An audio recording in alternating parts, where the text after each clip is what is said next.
Hello दोस्तों, सारथी classes में आपका स्वागत है। इसके पहले हमने देखा था इंडियन पॉलिटी में प्रस्तावना वाला चैप्टर स्टार्ट किया था। प्रस्तावना क्या है? बेसिकली हमारा पूरा संविधान का जो सारांश है वो क्या है? प्रस्तावना या उद्देशिका या प्रीएम्बल है। ठीक है, उसका जो आधार है, प्रस्तावना का जो मूल आइडिया है वो कहाँ से आया था? जवाहरलाल नेहरू साहब के ऑब्जेक्टिव रिजोल्यूशन से या उद्देश्य प्रस्ताव से, जो उन्होंने 13 दिसंबर 1946 को पेश किया था और जिसे एक्सेप्ट कब किया गया?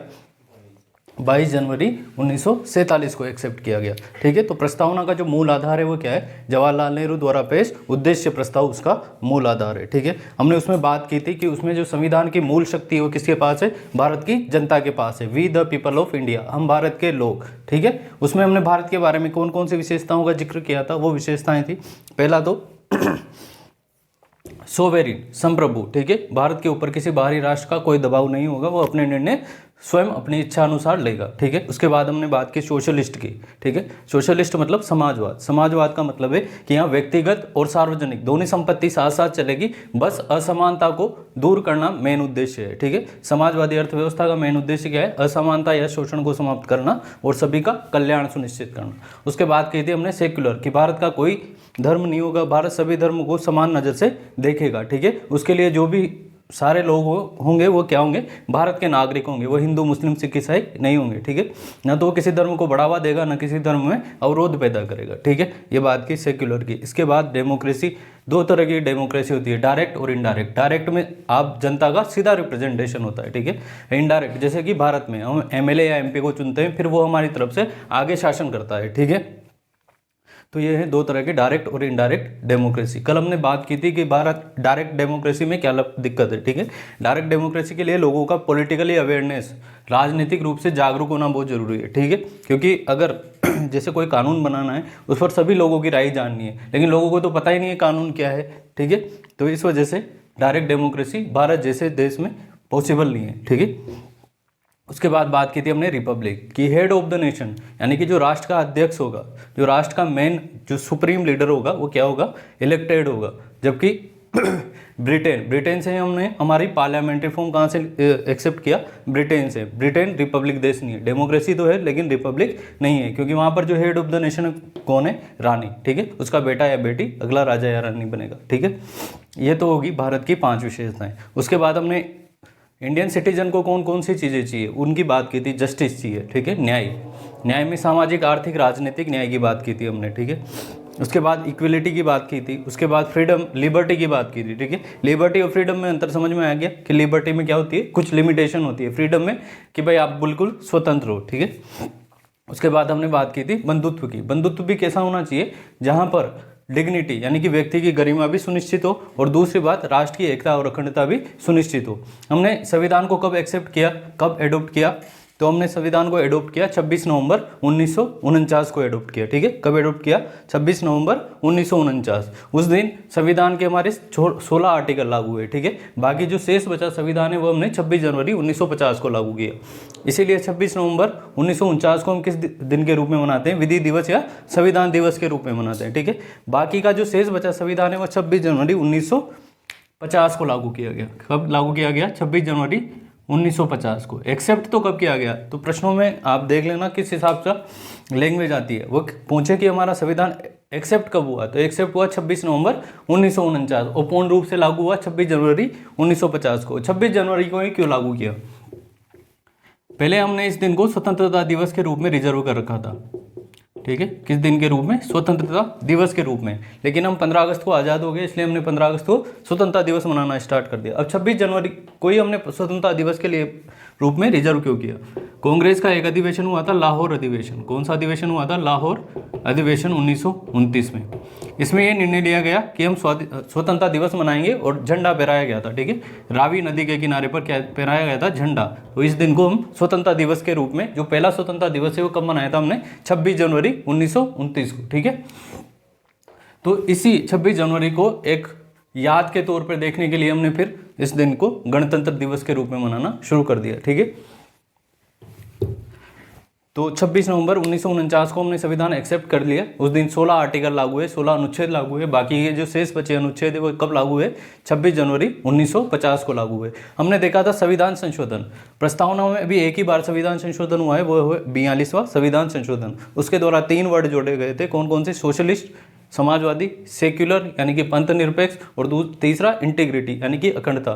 तो यहाँ से प्रश्न इस प्रकार का बनेगा कि मूल जो प्रस्तावना है उनमें से कौन से शब्द निहित नहीं है, ठीक है। तो इन 3 शब्दों को छोड़कर बाकी के सब क्या है? मूल प्रस्तावना में शामिल है, ठीक है। उसके बाद हमने केसेस की बात की थी, क्या प्रस्तावना संविधान का भाग है कि नहीं है, ठीक है। तो बेरूबाड़ी केस में सुप्रीम कोर्ट ने क्या कहा कि सभी जो प्रस्तावना है वो संविधान का भाग नहीं है, इसलिए इसमें संशोधन नहीं किया जा सकता। फिर इसके बाद आया केशवानंद भारती केस 1973 में। इसमें कहा गया कि प्रस्तावना संविधान का भाग है, इसलिए 368 के तहत इसमें संशोधन किया जा सकता है, लेकिन ये संशोधन उसके मूल ढांचे को प्रभावित नहीं करना चाहिए, ठीक है। उसके मूल ढांचे को, जो उसकी मूल विशेषताएं हैं उसको प्रभावित किए बिना अगर संशोधन होता है तो वह संशोधन ओके कहलाएगा, ठीक है। उसके बाद हमने ये भी केशवानंद भारती में एक और चीज थी कि जो भी प्रस्तावना में जो भी प्रोविजन होंगे, जैसे कि न्याय हो गया, ये जो भी प्रोविजन होंगे ये न्यायालय द्वारा, क्योंकि संविधान की व्याख्या का अधिकार किसके पास है? सुप्रीम कोर्ट के पास है, ठीक है। तो उसमें जो भी उपबंध है, जो भी प्रोविजन है, जो भी प्रस्तावना में प्रोविजन है वो न्यायालय द्वारा प्रवर्तनीय नहीं है। प्रवर्तनीय का मतलब है इन्फोर्सिबल नहीं है, ठीक है, प्रवर्तनीय नहीं है। ये केशवानंद भारती केस में ही कहा गया। केशवानंद भारती केस में ये कहा गया कि प्रस्तावना न तो संसद को कोई एडिशनल पावर देती है, नहीं ही उसकी शक्तियों में किसी प्रकार की कोई कमी करती है, ठीक है। ये सब बातें की हमने केशवानंद भारती केस में। उसके बाद आया बॉम्बई केस, ठीक है। बॉम्बई केस में क्या कहा गया? जो प्रस्तावना है वो क्या है? संविधान के मूल ढांचे में नहीं थे, ठीक है। प्रस्तावना किसका भाग है? संविधान के मूल ढांचे का भाग है। आगे जब हम केशवानंद भारती केस पढ़ेंगे मूल अधिकारों में, तब भी आएगा मूल ढांचा, तब हम उसको विस्तार से पढ़ेंगे, ठीक है।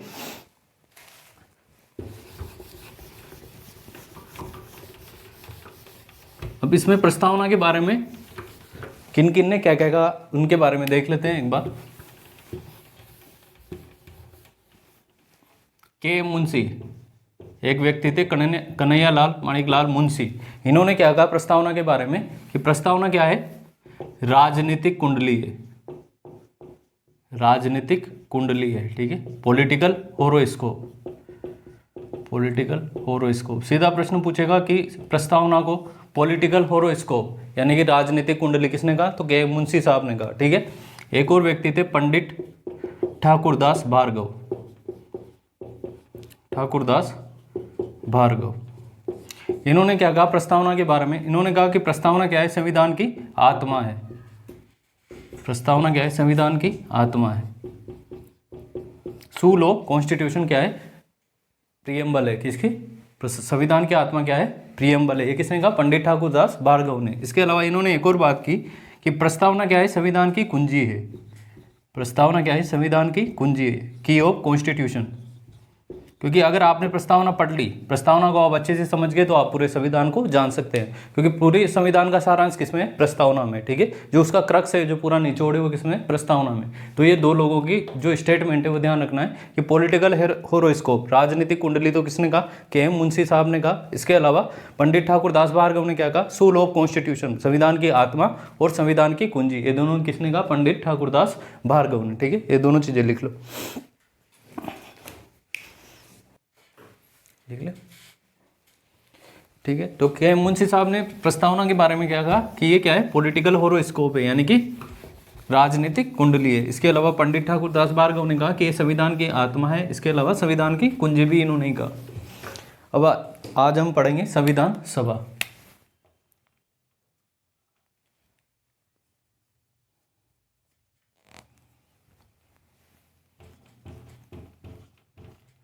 संविधान सभा, ठीक है। संविधान सभा, constitution assembly, constitution assembly,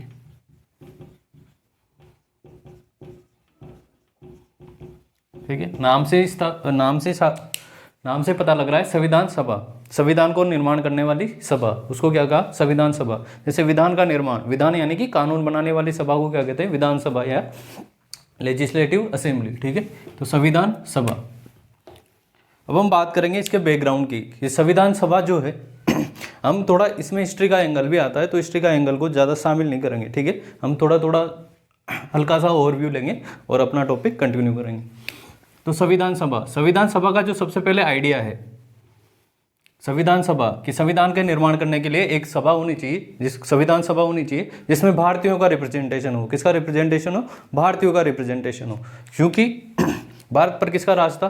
British हुकूमत का, ठीक है। तो भारतीयों को कंट्रोल करने के लिए टाइम टाइम पर अलग अलग एक्ट लाते थे, ठीक है। अलग अलग एक्ट के द्वारा उन्होंने भारतीयों पर क्या किया? शासन किया। जैसे कि 1909 का एक्ट, 1919 का एक्ट, उसके बाद 35 का एक्ट, उसके बाद फाइनली भारतीय स्वतंत्रता अधिनियम 1947। उसके पहले भी एक्ट आए, लेकिन वो किसके द्वारा लाए गए? ईस्ट इंडिया कंपनी के थे वो, ठीक है। चूंकि 1857 की क्रांति के बाद जो भारत का शासन है वो किसको सुपुर्द कर दिया गया? ब्रिटिश क्राउन को, ठीक है। ब्रिटिश क्राउन रानी के पास चला गया। उसके बाद जो भी एक्ट आए वो रानी के हिसाब से आए, ठीक है। तो हम पढ़ेंगे कि संविधान सभा सबसे पहले तो 1895 में तिलक ने एक स्वराज बिल पेश किया था, स्वराज बिल। इसमें कहा गया कि एक संविधान सभा होनी चाहिए, ठीक है। एक संविधान सभा होनी चाहिए।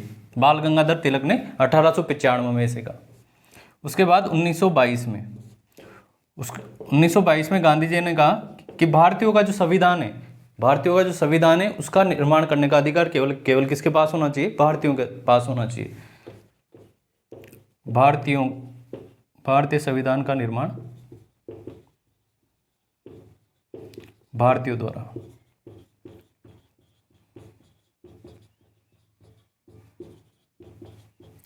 ठीक है। उसके बाद सीधा चलो 1934, एम.एन. रॉय। ये ध्यान रखना है सबसे ज़्यादा। औपचारिक रूप से सबसे पहले संविधान सभा की जो मांग की थी वो किसने की थी? एम.एन. रॉय साहब ने, ठीक है। ये कम्युनिस्ट पार्टी के संस्थापक थे, एम.एन. रॉय, ठीक है। औपचारिक रूप से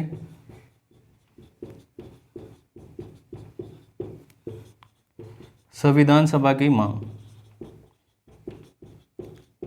ठीक है। अगर प्रश्न आता है कि निम्न में से किसने संविधान सभा की मांग नहीं की, तो अगर ये सारे देता है और एक अलग देता है तो आपको वो ऑप्शन टिक करना है। अगर वो कह ले कि संविधान सभा की मांग किसने की, तो और अगर ऑप्शन में एक ऑप्शन टिक करना है और एम.एन. रॉय है, तो आपको कौन सा ऑप्शन टिक करना है? एम.एन. रॉय, ठीक है। क्योंकि औपचारिक रूप से संविधान सभा की मांग किसने की? एम.एन. रॉय साहब ने की, ठीक है।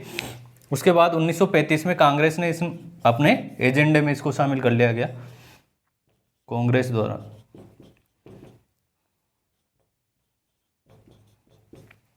उन्नीस में एक नेशनल प्लानिंग कमेटी बनी। कौन सी? National planning committee.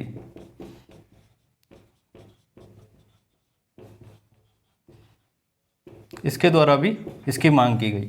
ये तो होगी, इधर से ज़्यादा इंपॉर्टेंट नहीं है, इधर से तो यही चीज़ इंपॉर्टेंट है, एम.एन. रॉय कि सबसे पहले भारतीयों की तरफ से जो औपचारिक रूप से संविधान सभा की मांग है वो किसने की? एम.एन. रॉय साहब ने की। अब बात आती है अंग्रेजों की। किसकी बात आती है? अंग्रेजों की। इंग्लैंड या ब्रिटिश। आपने पिताजी से कहा पिताजी साइकिल दिलाओ, ठीक है। तो ये तो हो गया आपकी साइकिल की मांग, ठीक है। आप किससे मांग कर रहे हो? साइकिल दिलाने की, ठीक है। तो सबसे पहले इन्होंने, सबसे पहले आप तो इतने लंबे समय से कर रहे हो साइकिल की मांग, लेकिन इन्होंने कब एक्सेप्ट किया कि भाई हाँ साइकिल दिलवाएंगे? तो इन्होंने सबसे पहले एक अगस्त प्रस्ताव आया था 1940 में। अगस्त प्रस्ताव 1940 में सर्वप्रथम, शॉर्ट में लिख दी कॉन्स्टिट्यूशन असेंबली, संविधान सभा को सी है, ठीक है। कॉन्स्टिट्यूशन असेंबली सी है, संविधान सभा। तो जो इंग्लैंड ने या ब्रिटिशर्स ने जो सबसे पहले संविधान सभा की मांग को स्वीकारा कि हाँ भारतीयों के संविधान के लिए एक संविधान सभा होनी चाहिए, ये किसमें स्वीकारा? सबसे पहले अगस्त प्रस्ताव में, ठीक है। कब स्वीकारा? अगस्त प्रस्ताव ने। इस समय चल रहा था वर्ल्ड वार सेकेंड, 1939 से 1945। तो उसमें भारतीयों की भागीदारी सुनिश्चित करने के लिए ब्रिटिशर्स द्वारा ये कदम उठाया गया था, ठीक है। तो अगस्त प्रस्ताव ये हिस्ट्री में आ जाता है, लेकिन हम यहाँ पर केवल ओवरव्यू देखेंगे, ठीक है। तो अगस्त प्रस्ताव में सबसे पहले ब्रिटिशर्स ने जो है संविधान सभा की मांग को स्वीकारा, ठीक है, की मांग को स्वीकारा। इन्होंने आपकी साइकिल की मांग को माना, ठीक है, आपने कहा कि साइकिल दिलाओ, तो इन्होंने कहा कि हाँ दिलवाएंगे साइकिल। अभी उसके ऊपर कोई बात नहीं हुई, सिर्फ इतना कहा कि साइकिल दिलवाएंगे। इसी प्रकार सबसे पहले जो अगस्त प्रस्ताव ने बात की कि हाँ भारतीयों के संविधान के निर्माण के लिए एक संविधान सभा होनी चाहिए, ये बात उन्होंने एक्सेप्ट की। लेकिन वो कैसे होगी, कैसे काम करेगी, इसके बारे में कुछ भी चीज़ नहीं थी, ठीक है। उसके बाद आता है क्रिप्स मिशन। क्रिप्स मिशन 1942, ठीक है। इस समय ब्रिटिशर्स ने भारतीयों में इतना इंटरेस्ट नहीं दिखाया, ठीक है। लेकिन जैसे जैसे जो विरोधी दल थे, जैसे कि जर्मनी वगैरह जीतने लगे, तो फिर जो इसके मित्र राष्ट्र थे, ब्रिटेन के जो मित्र राष्ट्रों का संगठन था, उन्होंने कहा कि भाई अब भारत की भी भागीदारी चाहिए इसमें, वर्ल्ड वार सेकंड में, ठीक है, क्योंकि जापान इधर एंटर करने वाला था भारत की तरफ, तो भारतीयों के भविष्य का प्रश्न चिन्ह लग गया था। इसीलिए जो मित्र राष्ट्रों ने ब्रिटेन से कहा कि भारतीयों की भागीदारी जरूरी है। पहले तो ब्रिटिशर्स ने इतना ध्यान नहीं दिया, तो उसके बाद ब्रिटेन ने कौन सा प्रस्ताव भेजा, क्रिप्स मिशन भेजा, ठीक है। तो इसमें भी संविधान सभा की मांग को स्वीकारा, ठीक है, सीए की मांग को स्वीकारा। सबसे पहले किसमें स्वीकारा, अगस्त प्रस्ताव में, ठीक है। सबसे पहले किसमें स्वीकारा, अगस्त प्रस्ताव में। यहाँ आपकी साइकिल की मांग को कि भाई हाँ साइकिल दिलवाएंगे, और कोई बात नहीं हुई। यहाँ पर साइकिल तो दिलवाएंगे, अब यहाँ पर थोड़ी और बात होती है, यहाँ पर बजट की बात होती है कि कितने तक की साइकिल दिलवाई जाएगी, ठीक है। क्या एजेंडा रहेगा जिसके तहत आपको साइकिल दिलवाएगी। आपको 10th में 90% आने हैं, तब आपको साइकिल दिलवाई जाएगी, वैसे, ठीक है। तो यहाँ पर संविधान सभा की मांग को स्वीकारा, लेकिन ये कब होगा, युद्ध के बाद, ठीक है, जब युद्ध समाप्त हो जाएगा। वैसे ही जैसे कि 10th में आपके जब 90% से ऊपर नंबर आएंगे, तब आपको साइकिल दिलाई जाएगी, ठीक है। तो वो वैसे ही है कि युद्ध समाप्त हो जाने दो, उसके बाद हम संविधान सभा का गठन करेंगे, ठीक है। युद्ध के बाद संविधान सभा का गठन किया जाएगा, युद्ध के बाद सीए का गठन, ठीक है। तो भारतीय विरोध करेंगे कि आप युद्ध में तो भागीदारी हमारी सुनिश्चित कर ही लोगे, फिर इसके बाद क्या संविधान सभा का निर्माण करोगे, ऐसा क्या गारंटी है, ठीक है। तो भारतीय इसका विरोध करते हैं फिर क्रिप्स मिशन का। अब यहाँ पर यह भी बता दिया गया कि ये संविधान सभा जो है वो कैसे बनेगी, ठीक है। संविधान सभा कैसे बनेगी, ये भी इसका भी खाका तैयार कर लिया गया। तो संविधान सभा में 2 तरह की पार्टी होंगी, ठीक है। उस समय भारत जो है 2 भाग में बटा हुआ था। अगर हम बात करें भारत की, तो भारत कितने पार्ट में डिवाइडेड था, 2 भाग में। एक तो भाग था ब्रिटिश भारत, ठीक है, जहां पर सीधा शासन कौन करते थे, ब्रिटिशर्स शासन करते थे, ठीक है। एक था रियासतें, ठीक है, जहां राजा रजवाड़ाओं का राज था। अल्टीमेट तो ऊपर राज कौन ही कर रहे थे, ब्रिटिशर्स, लेकिन एक तो ऐसी जगह थी जहां पर सीधे जो ब्रिटिशर्स थे वो रूल कर रहे थे, दूसरी रियासत जहां राजा महाराजा रूल कर रहे थे, लेकिन ऊपर तो कौन थे, ब्रिटिशर्स ही थे, ठीक है। तो ये भारत 2 भाग में डिवाइडेड था, एक तो ब्रिटिश भारत और एक रियासती भारत या प्रिंसली स्टेट जिसको कहते हैं। तो इसमें कहा गया कि जो ब्रिटिश भारत है, यहां से तो क्या होगा, चुने हुए लोग आएंगे, क्या आएंगे, चुने हुए लोग आएंगे, इलेक्टेड मेंबर आएंगे, ठीक है, क्या आएंगे, चुने हुए लोग आएंगे। और जो रियासतें हैं, यहां से कैसे लोग आएंगे, नामांकित लोग आएंगे। नामांकित का मतलब है नॉमिनेट, जिसको राजा महाराजा नॉमिनेट करेंगे, ठीक है, वो लोग आएंगे, ठीक है। तो संविधान सभा में समझ में आ गया कि ब्रिटिश भारत से तो जो प्रतिनिधि शामिल होंगे वो कैसे आएंगे, चुनकर आएंगे, ठीक है। और जो रियासतों से मेंबर आएंगे वो कैसे होंगे, नॉमिनेट मेंबर होंगे, जिनको राजा महाराजा नॉमिनेट करेंगे, ठीक है। तो ये बात होगी क्रिप्स मिशन की। अब इसके बाद एक और मिशन आएगा, कैबिनेट मिशन, ठीक है। कैबिनेट मिशन में भी सेम बात रहेगी जो क्रिप्स मिशन में रहेगी, लेकिन जो हमारी संविधान सभा का गठन होता है वो किसके तहत होता है, कैबिनेट मिशन के तहत होता है। ये बात ध्यान रखनी है, ठीक है। सबसे पहले संविधान सभा की मांग को कब स्वीकारा, अगस्त प्रस्ताव में। संविधान सभा कैसी होगी ये किसमें बताया, क्रिप्स मिशन में बताया। लेकिन जो चुनाव हुए, वास्तव में जो चुनाव हुए संविधान सभा के, वो किसके अकॉर्डिंग होते हैं, कैबिनेट मिशन के तहत होते हैं, ठीक है। तो इतना लिखो, तो औपचारिक रूप से जो संविधान सभा की मांग थी भारत में वो किसके द्वारा की गई, एम.एन. रॉय साहब के द्वारा। जबकि जो ब्रिटिशर्स के द्वारा सबसे पहले संविधान सभा की मांग को स्वीकारा वो किसमें, अगस्त प्रस्ताव में स्वीकारा। और जो उसका कहाँ बताया, रूपरेखा बताई, वो किसमें बताई गई, क्रिप्स मिशन में बताई गई, जिसमें कहा गया कि जो ब्रिटिश भारत से तो मेंबर कैसे आएंगे, चुनकर आएंगे, जबकि रियासतों से नॉमिनेट होकर आएंगे, ठीक है। आगे हम डिटेल में देखते हैं इसको, क्रिप्स मिशन में जो और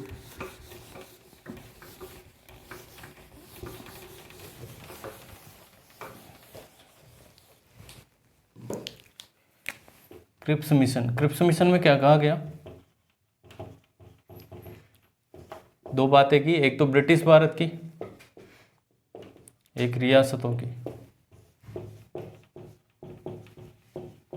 ठीक है, तो यहाँ तो दिमाग लगाना ही नहीं है, यहाँ तो कैसे आएंगे, राजाओं द्वारा नॉमिनेट, राजाओं द्वारा नॉमिनेट या नामांकित। ठीक है, ब्रिटिश भारत, पहले ब्रिटिश, इस समय तक कितने प्रांत थे, 11 प्रांत थे। कितने प्रांत थे, प्रांत कह लो या राज्य कह लो। ठीक है, कितने राज्य थे, 11 राज्य थे। ठीक है, उन्हें कहते थे प्रांत। ठीक है, क्या कहते थे, प्रांत। प्रांत में क्या थी, जैसे अभी विधानसभा है राज्य में, वैसे ही विधान सभा हुआ करती है। ठीक है, विधानमंडल। ठीक है, क्या कहते हैं उसको, विधानमंडल। अब इनके मेंबर, ठीक है, जो भी एमएलए लोग होंगे यहाँ पर, इनको किन्होंने चुना, जनता ने। किसने चुना, जनता ने, क्योंकि उस समय सबके पास क्या नहीं था, वोटिंग राइट। केवल जो टैक्स पेयर थे, थोड़े अमीर आदमी थे, पढ़े लिखे लोग थे, उन्हीं के पास क्या था, वोटिंग राइट। इन्होंने मिलकर किनको चुना, विधानसभा के सदस्यों को। 2 सदन होते हैं, एक निम्न सदन, एक उच्च सदन। ठीक है, विधानसभा और विधान परिषद। ठीक है, विधान परिषद इतना काम का नहीं रहता। हमारे राजस्थान में तो एक ही सदन है, विधानसभा। कई राज्यों में 2 भी सदन है, विधान परिषद, जैसे लोकसभा, राज्यसभा। ठीक है, वैसे ही तो इन्होंने किनको चुना, विधानसभा सदस्यों को। और ये जो विधानसभा के सदस्य हैं, ये मिलकर किनको चुनेंगे, संविधान सभा के सदस्यों को। ठीक है,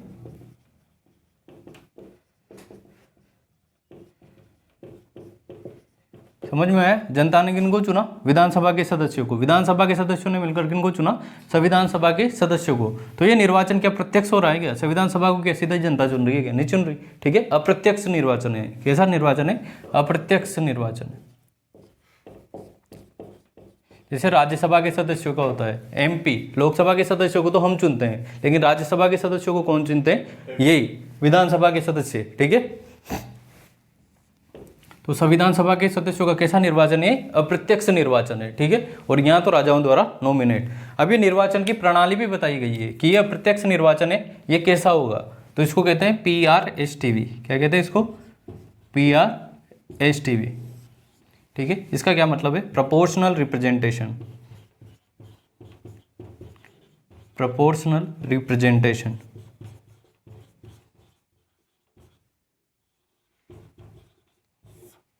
इसका मतलब है single transferable vote. Single transferable vote, Hindi में बात करें तो इसको कहते हैं आनुपातिक प्रतिनिधित्व। आनुपातिक प्रतिनिधित्व, और इसको कहते हैं एकल संक्रमणीय मत प्रणाली। मत प्रणाली, सबसे पहले जहां भी ये होगा ना प्रोपोर्शनल रिप्रेजेंटेशन, वहां पर क्या होगा, सिंगल ट्रांसफेरेबल वोट होगा। राष्ट्रपति के चुनाव में भी यही स्कीम फॉलो होती है। जहां पर भी अप्रत्यक्ष चुनाव होता है ना, वहां पर ये स्कीम फॉलो होती है। ठीक है, proportional representation, single transferable vote. अब देखो हमारे यहाँ जो सिस्टम है वो कैसा है, फर्स्ट पास्ट द पोस्ट। ये इलेक्शन सिस्टम है, निर्वाचन के अलग अलग प्रकार है। इसमें एक है फर्स्ट पास्ट द पोस्ट। ठीक है, फर्स्ट पास्ट द पोस्ट, एक तो ये होता है, एक होता है proportional representation. First past the post में क्या होता है, जिसको सबसे ज़्यादा वोट मिलते हैं वो जीत जाता है। ठीक है, जैसे हम देखते हैं लोकसभा चुनाव में या विधानसभा चुनाव में, जिस भी एमएलए के पास जैसे 100 वोट है, ठीक है, अब जिसको 51 मिल गए वो जीत गया। ये क्या कहता है कि जिसको ज़्यादा मिल गया वो जीत जाएगा। ठीक है, ये कहता है कि जैसे 100 वोट है ना, तो 51 मिलने ही चाहिए। ठीक है, 51 मिलने ही चाहिए। एक फिक्स प्रोपोर्शन क्या होना चाहिए, मिलना ही चाहिए। अब जैसे यहाँ मान लो 100 वोट है, 20 जने वोट देने ही नहीं आए।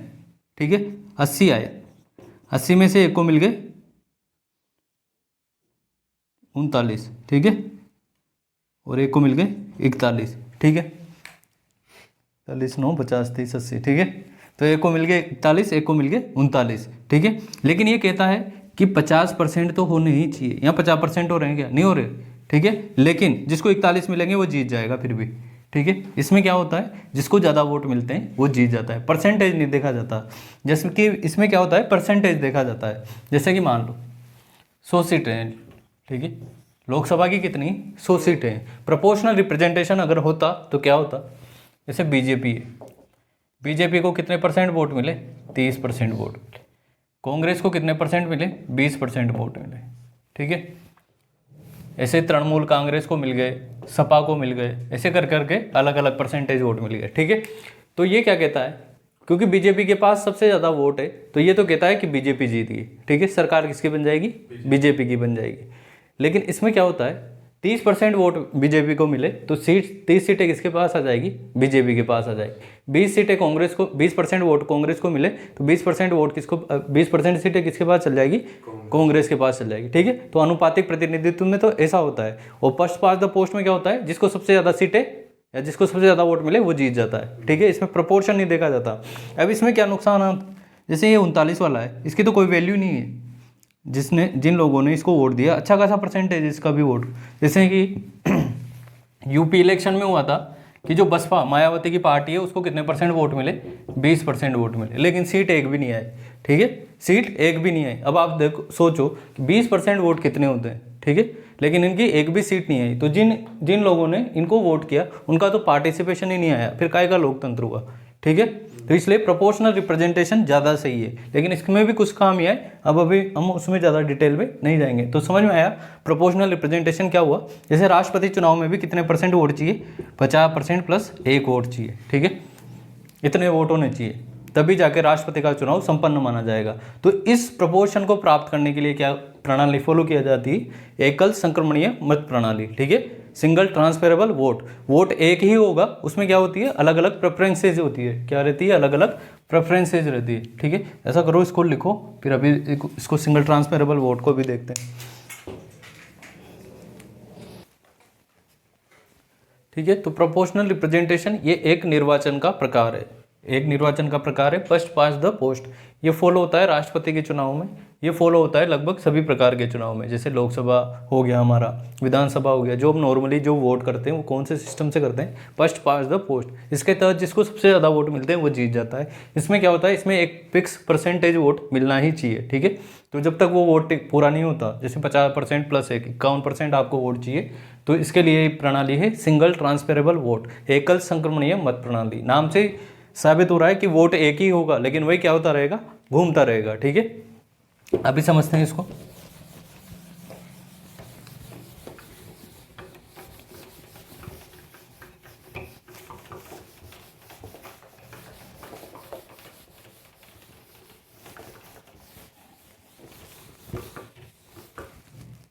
हमने बात की सिंगल ट्रांसफरेबल वोट की।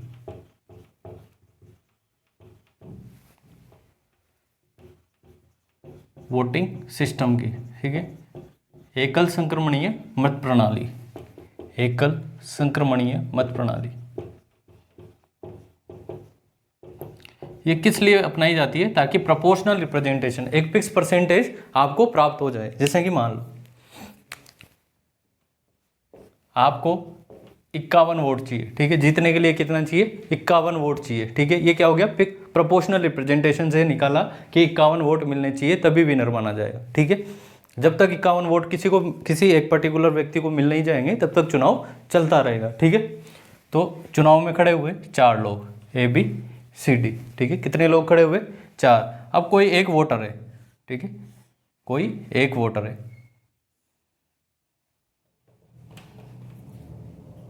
ABCD। ठीक है, ये तो है कैंडिडेट जो चुनाव में खड़े हो रहे हैं। इधर है वोटर जो वोट देने वाला है। ठीक है, तो वो क्या करेगा, सिंगल ट्रांसफरेबल वोट प्रणाली में क्या है, आपको कितने वोट चाहिए, 51। ये एग्जाम्पल ले रहे हैं अपन, कैसे चलता है वो देखते हैं। वोटर ने वोट किया तो वो क्या करेगा, इनके आगे क्या करेगा, वरीयता दे देगा। ठीक है, क्या दे देगा, प्रेफरेंसेज दे देगा कि भाई मेरे वोट का प्रेफरेंसेज, जो पहला प्रेफरेंस है वो किसको जाएगा। जैसे कि पहला वोट मैं इसको देना चाहता हूँ, दूसरा इसका, तीसरा इसको और चौथा इसको। ठीक है, ये प्रणाली ऐसे जितने भी वोटर होंगे वो भी ऐसे ही असाइन करेगा, कोई B को 1 दे देगा, कोई C को 2 दे देगा, कोई D को 1 दे देगा। ठीक है, तो ऐसे चलती रहेगी ये प्रणाली। तो इसका रिजल्ट क्या आया, इसका रिजल्ट ये आया ABCD। जब हमने सारे वोटरों के वोट ऐसे काउंट कर लिए तो ठीक है, जो इसका वोट तो किसको चल गया, 1 को चल गया। किसी ने B को पहला नंबर दे दिया तो B को चल गया, C को पहला दे दिया तो C को, D को पहला दे दिया तो D को। ठीक है, तो ऐसे जब हमने वो निकाले तो कितने कितने वोट आए इनको वो देखते हैं। इसके वोट आगे 40। ठीक है, इसके वोट आगे 30, इसके वोट आगे 20, इसके वोट आगे 10। ठीक है। 40 ही आए, कितने चाहिए? 51 चाहिए। तो मतलब अभी वोटिंग पूरी नहीं हुई, कोई भी जीता नहीं है, यानी कि वोटिंग क्या होगी? कंटिन्यू होगी, ठीक है। अब ये डी, जिसको सबसे कम वोट मिले उसको पकड़ेंगे और उसको एलिमिनेट कर देंगे वोटिंग सिस्टम से, ठीक है। जो निर्वाचन प्रक्रिया है उसको, उससे इसको क्या कर देंगे? अलग, जिसके सबसे कम वोट होंगे, ठीक है। तो अब जैसे मान लो इसने किसी को, इसके वोटों का जो चुना है, ये इसको जो 10 वोट मिले हैं, उनके बाद अगर डी का तो पहला प्रेफरेंस था इसको, इसलिए डी को जा रहे थे सारे वोट। इसके बाद किसको दूसरा प्रेफरेंस है, किसको तीसरा है, किसको चौथा है, ठीक है, ठीक है। उसी हिसाब से ये 10 वोट क्या हो जाएंगे? बट जाएंगे, ठीक है। ये 10 वोटों को क्या कर देंगे? बांट देंगे, किसमें? ए बी सी में, ठीक है। तो इसके बाद हमें पता लगे कि जो 10 वोट है, इस 10 वोट में से भी इसको कितने मिल गए? 5 मिल गए, ठीक है। इसको कितने मिल गए? 3 मिल गए, इसको मिल गए 2 वोट मिल गए, ठीक है। तो अब जोड़ेंगे तो इसके 45 हो गए, इसके 33 हो गए और इसके कितने हो गए? 22। अभी भी पूरा नहीं हो रहा, ठीक है। तो अब सबसे कम सी के, ठीक है, तो सी को भी क्या कर देंगे? हटा देंगे, ठीक है। अब ये सी के जो 22 वोट है वो सेम ऐसे ही देखेंगे कि किसको कितने मिल रहे हैं, ठीक है। तो सी और डी तो हट ही जाएगा, ए और बी देखेंगे। तो 22 में से सब, जैसे कि 15 इसको मिल गए ए को और बी को मिल गए 7। तो जैसे यहाँ 15 काउंट हो गए, कितने हो गए? 60। 51 वोट हो गए, तो ये क्या हो जाएगा? ए जीत जाएगा, ठीक है। तो ये है सिंगल ट्रांसफरेबल वोट। वोटर एक ही है, ऐसे voter first pass the post में एक ही वोट दे सकता है। यहाँ पर कितने जा रहे हैं? 4। वोट एक ही है लेकिन ट्रांसफरेबल है वो, ठीक है। वरीयता दे दी जाती है अलग अलग हिसाब से, ठीक है। तो ये है सिंगल ट्रांसफरेबल वोट सिस्टम। समझ में आ गया? प्रोपोर्शनल रिप्रेजेंटेशन समझ में आ गया कि एक फिक्स परसेंटेज चाहिए आपको वोट के जीतने के लिए, ठीक है। फर्स्ट पास द पोस्ट में तो क्या हो गया? परसेंटेज कोई मायने नहीं रखता, जिसको ज़्यादा नंबर ऑफ वोट मिले वो जीत जाएगा, ठीक है। तो समझ में आ गया proportional representation, single transferable vote. किसमें कहा गया? ये क्रिप्स मिशन में कहा गया कि कैसे चुने जाएंगे? PRSTV के तहत चुने जाएंगे। Proportional representation single transferable vote system के तहत चुने जाएंगे, ठीक है। ये बार बार आएगा, ठीक है। राष्ट्रपति में भी आएगा, उपराष्ट्रपति में भी आएगा, राज्यसभा इलेक्शन में भी आएगा, ठीक है। तो ये समझ में आ गया ना? Proportional representation single transferable vote system. तो हमने बात की क्रिप्स मिशन की, ठीक है। क्रिप्स मिशन में बता दिया कि कैसे संविधान सभा चुनी जाएगी, ठीक है। चुनी नहीं गई, ठीक है, अभी उसने बता दिया क्रिप्स मिशन में कि ऐसे चुनी जाएगी।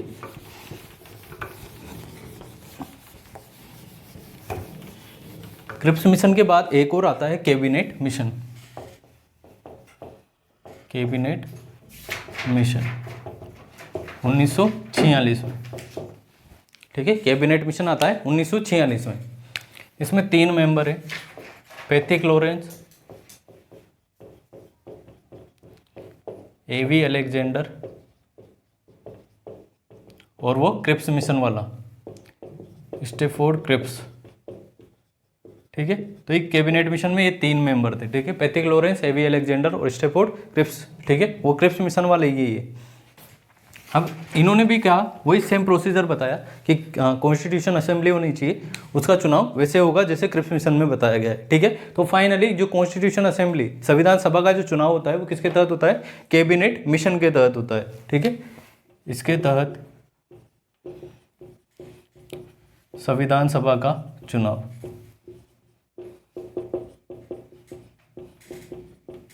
ठीक है। तो 3 बातें अगस्त प्रस्ताव में तो सबसे पहले स्वीकारा कि हाँ संविधान सभा होनी चाहिए, ठीक है। क्रिप्स मिशन में बताया कि संविधान सभा कैसे बनेगी, ठीक है। और जो संविधान सभा फाइनली बनी वो किसके अकॉर्डिंग बनी?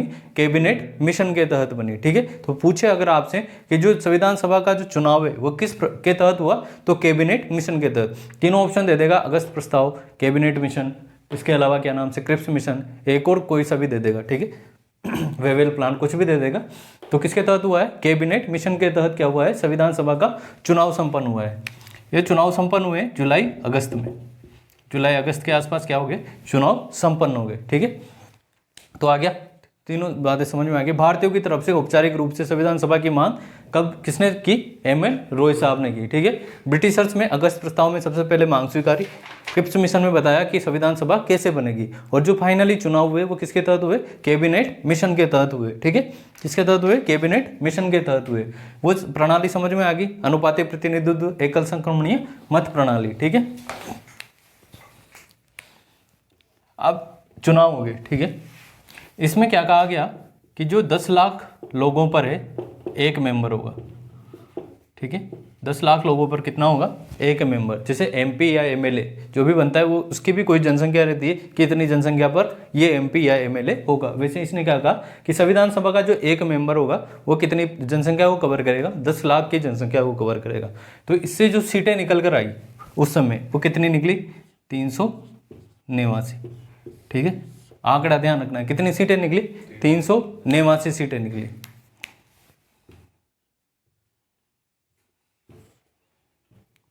दो सौ छिन्नवे और 1913, ठीक है। ये 296 सीटें हैं, ये तो किसकी निकली, ब्रिटिश भारत की, ब्रिटिश इंडिया की। और जो ये सीटें निकली है किसकी निकली, रियासतों की या प्रिंसली स्टेट की, ठीक है। समझ में आ गया। टोटल निकली 389 सीटें, ठीक है। दोनों के मेंबर शामिल थे, ब्रिटिश इंडिया के भी और रियासतों के भी, ठीक है। तो रियासतों की 93 सीटें आई और ब्रिटिश इंडिया की कितनी आई, 296 सीटें आई, ठीक है। अब यहां तो क्या करेंगे, राजा नॉमिनेट कर देंगे, नॉमिनेट बाई किंग। इसमें एक चीज आएगी, इसमें हैदराबाद शामिल नहीं होती है, ठीक है। कौन शामिल नहीं होता है, हैदराबाद रियासत इसमें शामिल नहीं होती है, ठीक है। हैदराबाद इसमें शामिल नहीं होती है। अब इसको भी दो भागों में बांटेंगे, 292 प्लस 4, ठीक है। 292 प्लस 4, इसको ऐसे समझो कि ये तो है राज्य और ये है केंद्र शासित प्रदेश, ठीक है। इसको ऐसे समझेंगे, ये राज्य है, ये है केंद्र शासित प्रदेश। इनको उस टाइम पे कहा जाता था चीफ कमिश्नरेट। क्या कहा जाता था, चीफ कमिश्नरेट, ठीक है। क्या कहा जाता था, चीफ कमिश्नरेट। तो उस समय भारत में कितने थे, 4 थे। कौन कौन से थे, एक तो था दिल्ली, एक था अजमेर मेरवाड़ा राजस्थान वाला। पढ़ा था हमने ज़्यादातर, ब्रिटिश का सेंटर कहाँ था, अजमेर में ही था, ठीक है। ब्रिटिशर्स का जो मेन सेंटर था राजस्थान में कहाँ पर था, अजमेर में था। इसके अलावा एक कुर्ग, कुर्ग कहाँ पर है, कर्नाटक में, ठीक है। और एक है बलूचिस्तान जो कि पाकिस्तान में था, ठीक है। तो ये 4 थे, ठीक है। ये 4 तो क्या है, चीफ कमिश्नरेट, या इसको आप केंद्र शासित प्रदेश यूटी की समझ सकते हो, ठीक है। तो अजमेर मेरवाड़ा से जो चुन के आए वो थे मुकुट बिहारी लाल। कौन थे, मुकुट बिहारी लाल, ये नाम ध्यान रखना है, ठीक है। इधर थे 292। चुनाव में बहुत सारी पार्टियां थी, मेन पार्टी कौन सी थी, कांग्रेस, और एक थी मुस्लिम लीग, ठीक है। जो मुस्लिमों की सपोर्टर थी, जो मुस्लिमों के हितों का प्रतिनिधित्व करती थी, वो पार्टी कौन सी थी, मुस्लिम लीग। सांप्रदायिक पार्टी थी, ठीक है, जो केवल मुस्लिमों का हित देखती थी, ठीक है, और दूसरों का हित से उसको कोई मतलब नहीं था। जबकि कांग्रेस कैसी पार्टी थी, उस समय पूरी इंडिया की पार्टी थी कांग्रेस, उसमें लगभग सभी तरह के मेंबर थे। लेकिन जो मुस्लिम लीग थी उसमें केवल और केवल मुस्लिम प्रतिनिधि थे, ठीक है। तो इसमें जो चुन के आए, इसमें 208 सीटें तो किसको मिली, कांग्रेस को मिली, और 73 सीटें किसको मिली, मुस्लिम लीग को मिली, ठीक है। बाकी और भी इंडिपेंडेंट थे, और भी बहुत सारी पार्टियां थी, उनको मिली। लेकिन जो मेन जो 2 बड़ी पार्टियां थी, कांग्रेस को कितनी मिली, 208, और मुस्लिम लीग को मिली 73 सीटें, ठीक है। अभी संविधान सभा में एक चीज, 1 2 3 फैक्ट और याद रखने कि इसमें महिलाएं कितनी थी, ठीक है। महिलाएं कितनी थी, तो 15 महिलाएं थी। कितनी महिलाएं थी, 15 महिलाएं थी। एससी पॉपुलेशन और एसटी पॉपुलेशन, एससी थी 26 और एसटी थी 33, ठीक है। 389 में 15 महिलाएं, 26 एससी, ठीक है, अनुसूचित जाति, और एसटी 33, ठीक है। तो ये आंकड़ा ध्यान रखना है, ठीक है, इसको लिखो।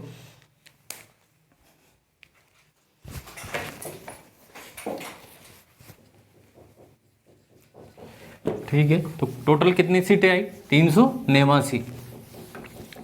रियासतों की 93, हैदराबाद शामिल नहीं हुई, ठीक है। जो चुनाव हुए फाइनली किसके तहत हुए, कैबिनेट मिशन के तहत हुए। कितने केंद्र शासित प्रदेश थे या चीफ कमिश्नरेट थे, 4। राजस्थान का कौन सा शामिल था, अजमेर मेरवाड़ा, उससे कौन चुनकर आए, मुकुट बिहारी लाल आए, ठीक है। कांग्रेस को 208 सीटें मिली और लीग को 73 सीटें मिली।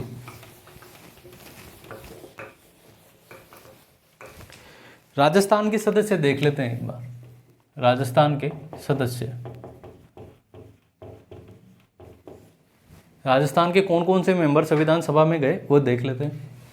टोटल मेंबर थे 11 + 1 12, ठीक है। कितने मेंबर थे, 12। 3 इसमें राजस्थान मूल के भी शामिल है, लेकिन वो नहीं देखेंगे हम, ठीक है। केवल राजस्थान से जो गए वही देखेंगे। एक तो हो गए अजमेर मेरवाड़ा के, ठीक है। कौन थे? मुकुट बिहारी लाल, मुकुट बिहारी लाल। ज़्यादातर जो भी जाएंगे वो कौन से जाएंगे? प्रजामंडल वाले, ठीक है। ज़्यादातर जो भी व्यक्ति जाएंगे वो कौन से जाएंगे? प्रजामंडल वाले जाएंगे, और कुछ राजा रजवाड़े वाले, राजा रजवाड़ों की तरफ से जाएंगे। तो अगर हम जयपुर की बात करें तो जयपुर में 2 जने गए, एक तो हीरालाल शास्त्री, इसका तो नाम सुन रखा है, एक थे वीटी कृष्णामचारी, आईएएस ऑफिसर थे इस, ठीक है। वीटी कृष्णामचारी क्या थे? IAS officer. और हीरालाल शास्त्री प्रजामंडल आंदोलन के नेता। जोधपुर, जोधपुर से कौन जाएगा? जय नारायण व्यास और एक जसवंत सिंह, ठीक है। बीकानेर, बीकानेर से एक व्यक्ति जाता है राज बहादुर, ठीक है, राज बहादुर। उदयपुर, उदयपुर प्रजामंडल के नेता बलवंत सिंह मेहता,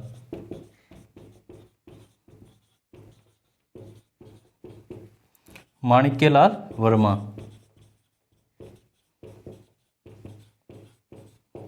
और गोकुललाल असावा।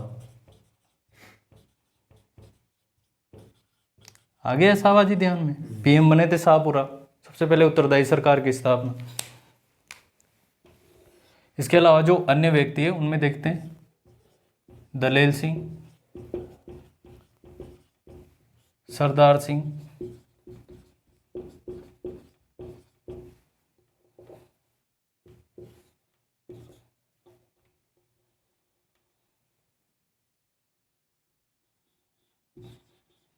प्रभु दयाल उपाध्याय, एक मिनट, ये रामदेव, ठीक है। उदयपुर की तरफ से कौन गए?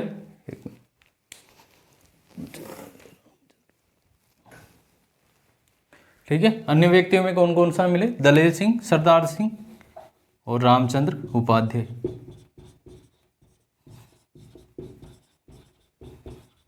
ये गए थे कहां से? कोटा की तरफ से। और ये खेतड़ी, खेतड़ी वही झुंझुनू वाला, ठीक है।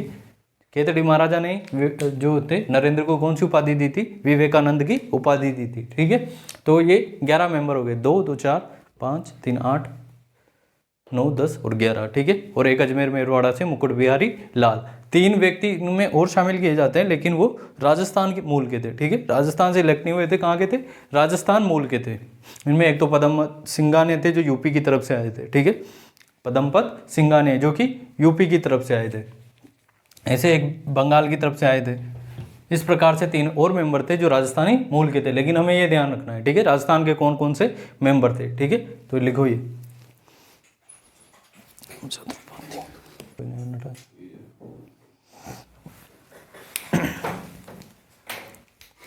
ठीक है। तो राजस्थान के कितने मेंबर थे? 12। कहीं कहीं जगह 15 भी मिलेगा, लेकिन 15 में कौन जो 3 जो शामिल थे वो राजस्थान मूल के थे, ठीक है, राजस्थान मूल के थे। जो ऑफिशियल साइट है वहां पर कितने मेंबर है? 12 ही मेंबर है। सबसे ज्यादा कहाँ के थे? उदयपुर के थे। बलवंत सिंह मेहता, माणिक्यलाल वर्मा और गोकुलचंद असावा।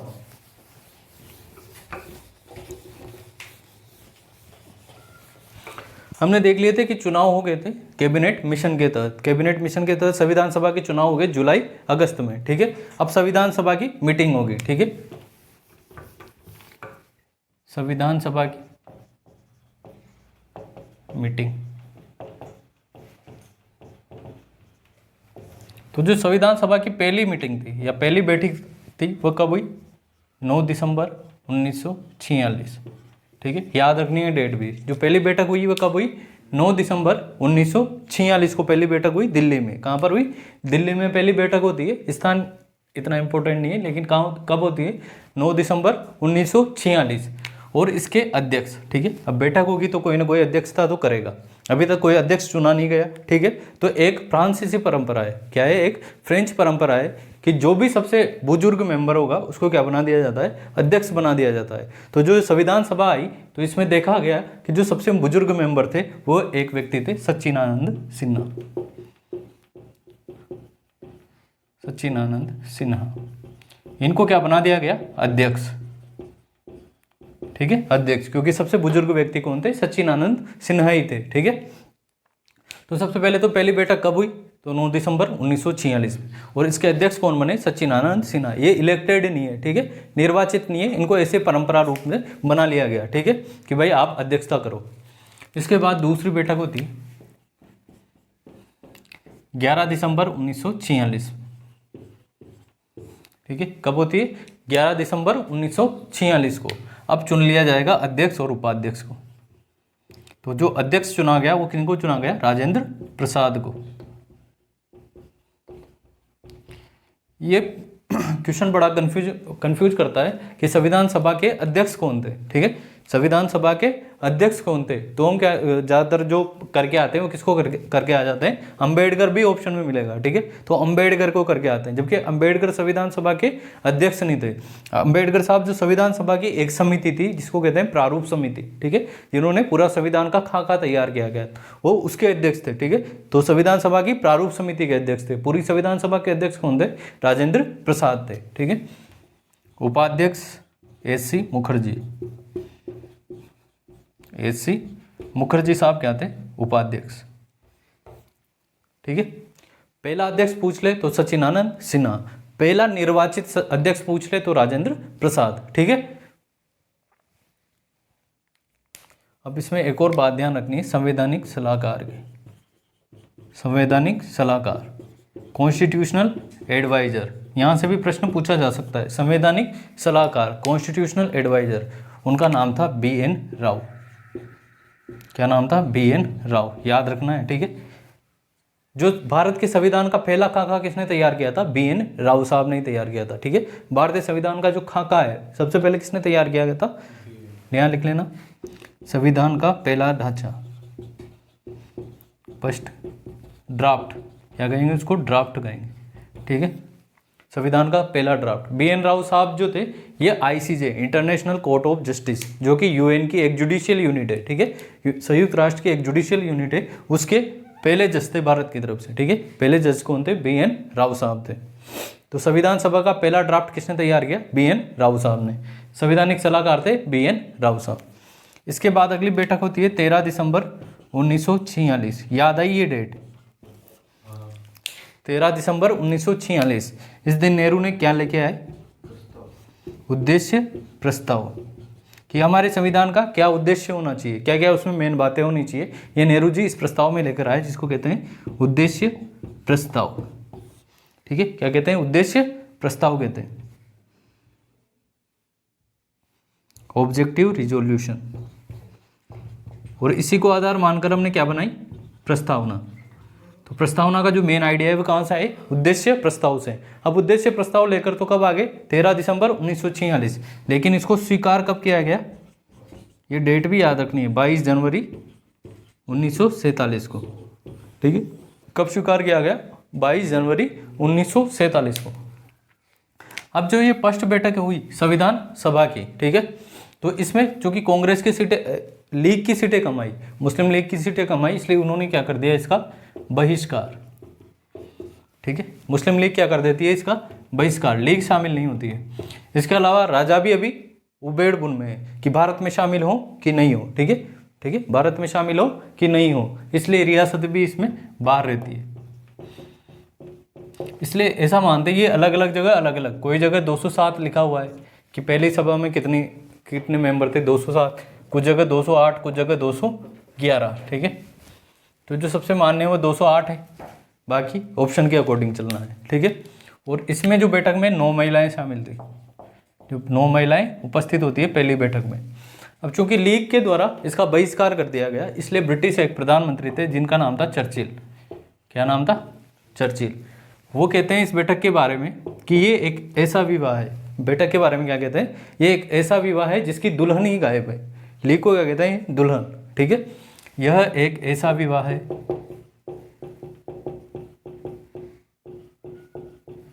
जिसकी दुल्हन ही गायब है, ठीक है। ये किसने कहा, चर्चिल साहब ने कहा, लीग के बाहर होने पर, ठीक है, लीग के शामिल नहीं होने पर उसने कहा कि यह एक ऐसा विवाह है जिसकी दुल्हन ही क्या है, गायब है। इसके अलावा चर्चिल साहब का एक और स्टेटमेंट है संविधान सभा के बारे में। ये तो पहली बैठक के बारे में था। संविधान सभा के बारे में ये कहते हैं कि संविधान सभा एक जाति की संस्था है। क्या है, एक जाति की संस्था है। ये किसने कहा, ये भी चर्चिल साहब ने कहा, ठीक है। तो लिखो इसको,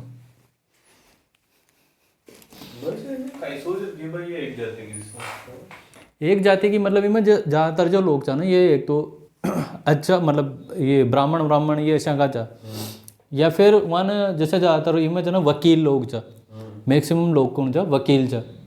तो उस संदर्भ में की होगी एक जाति की संस्था। आगे एक और व्यक्ति रहोगे जो इन्हें हिंदुओं की संस्था करेगा, क्योंकि ज़्यादातर मेंबर हिंदू चा, इसलिए वो हिंदुओं की संस्था कर दे।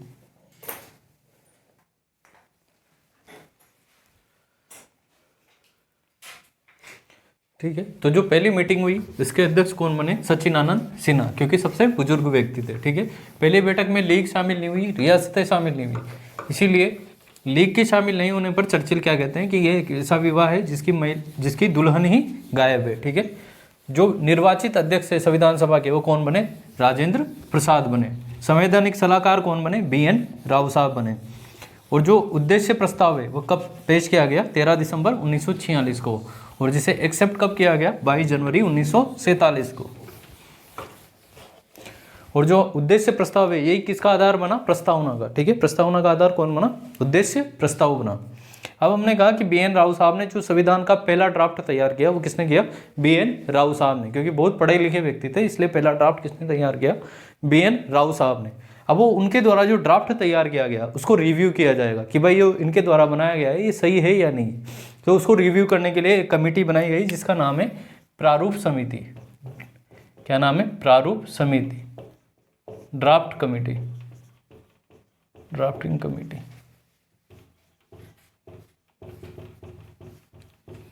ठीक है। जो BN राव साहब द्वारा ड्राफ्ट तैयार किया गया उसको रिव्यू करने के लिए क्या बनाई गई, प्रारूप समिति बनाई गई।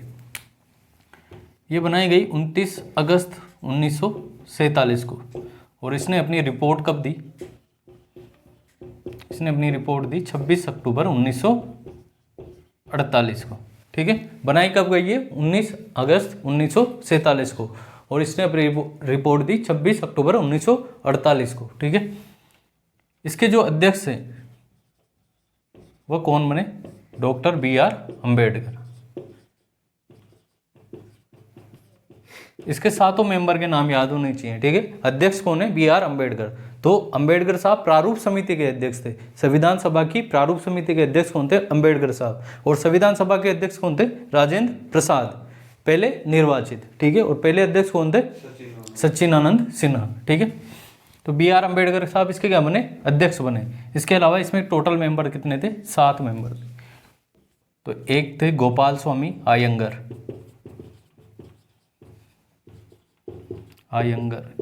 एक थे कृष्ण स्वामी अय्यर,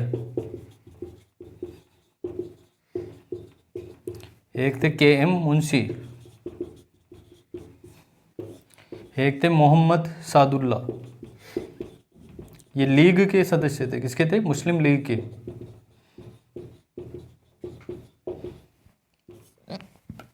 एक थे N माधव राव। अब ये माधव राव साहब जो है ये बाद में शामिल हुए, ठीक है। पहले कौन थे, BL मित्र, पहले कौन थे, BL मित्र, लेकिन स्वास्थ्य कारणों की वजह से ये अलग हो गए। बाद में किनको शामिल कर लिया गया, N माधव राव को। ऐसे ही एक साहब थे कृष्णामचारी, कृष्णामचारी, ये भी पहले नहीं थे। पहले कौन थे, DP खेतान, पहले ये थे, लेकिन इनकी मौत हो गई थी। उसके बाद में किसको शामिल कर लिया गया, कृष्णामचारी। तो जो 7 मेंबर है वो कौन कौन थे, BR अम्बेडकर, गोपाल स्वामी अयंगर, कृष्ण स्वामी अय्यर, KM मुंशी, मोहम्मद सादुल्ला, N माधव राव और कृष्णामचारी, ठीक है। ये 7 मेंबर। अध्यक्ष कौन बने? Doctor BR Ambedkar. इन्होंने लगभग 60 देशों का संविधान पढ़ा। कितने देशों का? 60 देशों का संविधान बना और फाइनल जो अपनी ड्राफ्ट पेश किया वो कब किया? 26 अक्टूबर 1948। ठीक है, इन्होंने कब कर दिया? 26 अक्टूबर 1948। अब इसके बाद इस पर डिबेट चलेगी, संविधान सभा के सारे मेंबर इस पर क्या करेंगे? डिबेट करेंगे। भाई माधव राव, जो BN राव साहब ने संविधान का ड्राफ्ट सौंपा, उस पर चर्चाएं किसमें हुई? प्रारूप समिति पे। इन्होंने सातों ने मिलकर 60 देशों का संविधान पढ़ा और एक रिपोर्ट पेश करके कब पेश की? 26 अक्टूबर 1948। अब इस पर डिबेट होगी। ठीक है, इस पर क्या होगा?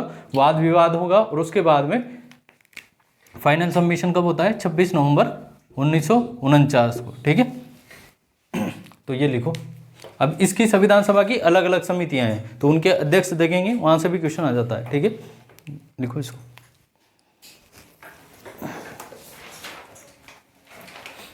ठीक है, तो जो ड्राफ्टिंग कमेटी है उसमें कितने मेंबर थे? 7 मेंबर थे। अध्यक्ष कौन थे? भीमराव अंबेडकर साहब। ठीक है, अन्य मेंबर कौन कौन से थे? गोपाल स्वामी अयंगर, कृष्ण स्वामी अय्यर, KM मुंशी, मोहम्मद सादुल्ला, N माधव राव और कृष्णामचारी। कब बनाई गई ये समिति? प्रारूप समिति 29 अगस्त 1947। इसने अपनी रिपोर्ट कब पेश की? 26 अक्टूबर 1948 को। ठीक है, इसके अलावा कुछ और अन्य समितियां, एक तो प्रारूप समिति होगी, एक और अन्य समितियां, उनके अध्यक्ष का नाम पूछे जा सकते हैं। ठीक है, पूछे भी गए हैं और पूछे भी जा सकते हैं। संघीय संविधान समिति, संघीय संविधान समिति, संघ की शक्ति समिति और राज्य की शक्ति समिति। ठीक है, इन तीनों का जो अध्यक्ष था वो कौन था? नेहरू जी। कौन थे? नेहरू जी। राज्य शक्ति समिति से मतलब है राज्यों से जो चर्चाएं की, प्रांतों से जो चर्चाएं की, वो किसने? नेहरू जी ने की। ठीक है, तो इन तीनों में यूं क्वेश्चन पूछ सकता है कि नेहरू जी निम्न में से कौन से समिति के मेंबर नहीं थे? ठीक है, या अध्यक्ष नहीं थे? तो संघीय संविधान समिति 3 तो ये दे देगा और एक कोई ऑप्शन अलग दे देगा। तो संघीय संविधान समिति, संघ शक्ति समिति और राज्य शक्ति समिति। ठीक है, अब जैसे संघीय संविधान समिति थी, वैसे एक प्रांतीय संविधान समिति भी थी। प्रांतीय संविधान समिति। इसके अलावा एक और समिति थी जो कि मूल अधिकार, फंडामेंटल राइट। इसके अलावा अल्पसंख्यक, माइनॉरिटी। इसके अलावा जनजातीय।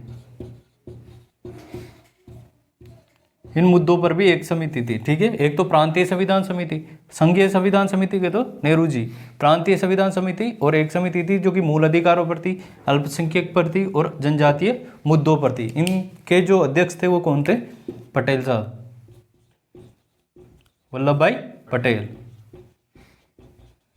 ठीक है, अब इन पे ही अलग अलग उप समितियां। मेन समिति ये, अब जो मूल अधिकार पर एक उप समिति भी थी, क्या थी?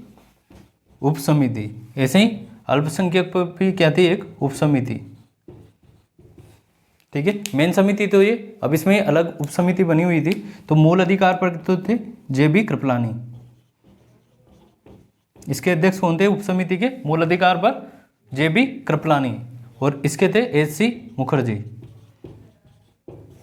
ठीक है, प्रांतीय संविधान समिति और मूल अधिकार, माइनॉरिटी और ट्राइबल अफेयर्स पर जो समिति थी उसके अध्यक्ष थे वल्लभ भाई पटेल। जो उप समिति थी फंडामेंटल राइट पर, जो मूल अधिकार पर जो उप समिति थी उसके तो अध्यक्ष थे JB कृपलानी, और जो माइनॉरिटी अल्पसंख्यक पर थी जो, उसके थे SC मुखर्जी साहब। ठीक है, संविधान सभा के अध्यक्ष कौन? राजेंद्र प्रसाद। तो राजेंद्र प्रसाद की बात करते हैं हम। राजेंद्र प्रसाद। प्रसाद जी जो थे,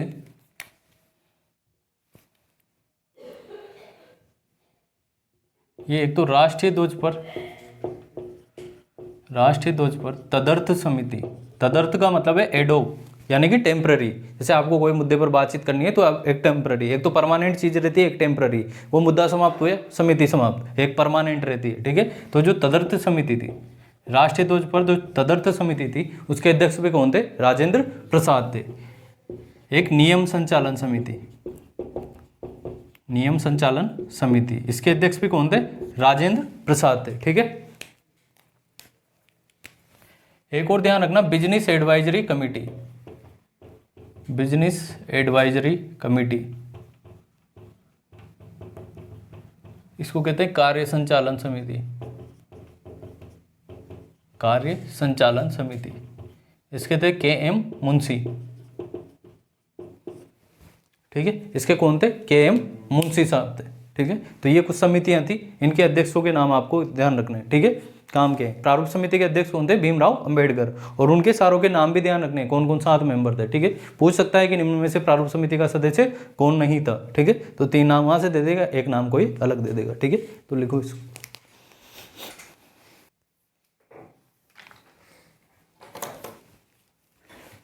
ठीक है, तो प्रांतीय संविधान समिति के अध्यक्ष कौन थे? पटेल साहब। ठीक है, फंडामेंटल राइट पर जो उप समिति थी, मूल अधिकार पर जो उप समिति थी, उसके अध्यक्ष JB कृपलानी साहब, और जो अल्पसंख्यक पर जो उप समिति थी, उसके अध्यक्ष कौन थे? SC मुखर्जी साहब।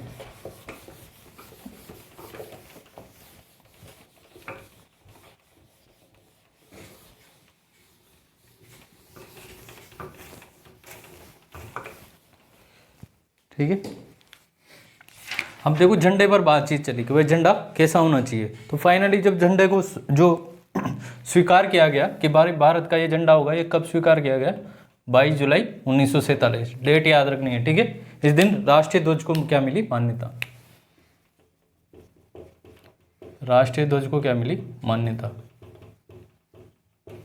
ठीक है, अब देखो 15 अगस्त 1947 को क्या हो गया? देश आज़ाद हो गया। ठीक है, पाकिस्तान अलग हो जाएगा, तो पाकिस्तान की जो संख्या है, जो शुरू में हमने संख्या देखी थी 389, वो भी कम होगी, क्योंकि पाकिस्तान वाली चीज़ें पाकिस्तान में चली जाएगी। ठीक है, तो जो 15 अगस्त 1947 है,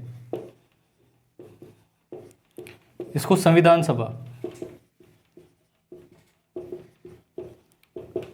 सभा में कितने मेंबर बचे? 299।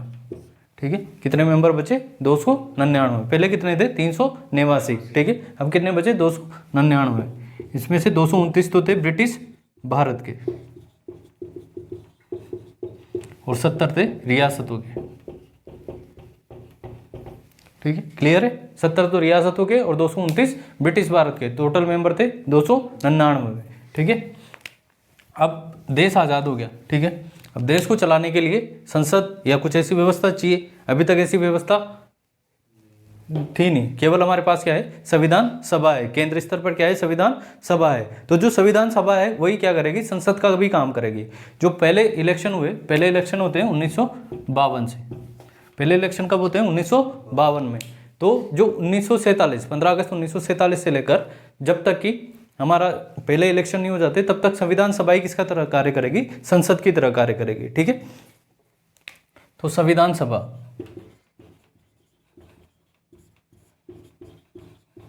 कब?